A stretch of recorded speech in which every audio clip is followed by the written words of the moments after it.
When Kawasaki hit us up for a long-distance charity ride in the Ozarks, we knew it was going to be an interesting trip. 240 miles of river running is a long way to ride, but we'd be doing it from the most powerful personal watercraft in production, the Kawasaki 300X and 300LX. The Three Rivers Run is a benefit for the Tri-County YMCA Capital Fund and goes from the Lake of the Ozarks down the Osage, Missouri, and Mississippi rivers before pulling out at the Gateway Arch in St. Louis. Before the ride kicked off, there was a silent auction to help generate funds.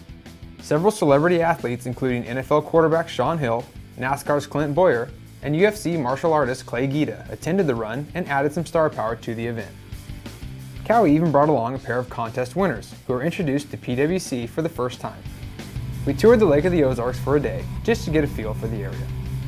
The Osage River had the lowest water level, and immediately after putting in at the dam, we had to ride single file and pick our way through the channel. The first leg proved to be the most entertaining and dangerous. There were several machines that wound up grounded on shallow spots, and plenty of riders will be repairing their pump assemblies after sucking up rocks and gravel. We had to shut off the powerful engine and walk the 300X through some of the worst spots. Since we had a factory Kawasaki technician, our group stopped to assist everyone, regardless of what brand they rode. Eventually, we made it through the dangerous section and landed at the first of 4 fuel stops.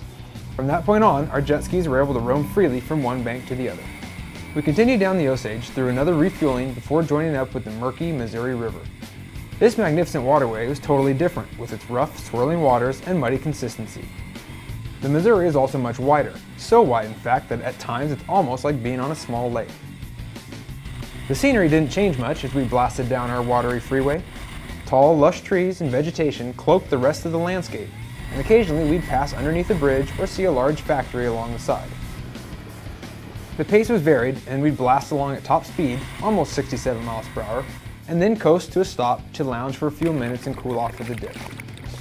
Kawasaki's adjustable cruise control turned out to be a nice feature. We also enjoyed having the turbocharged thrust to pass anyone in the water whenever we wanted.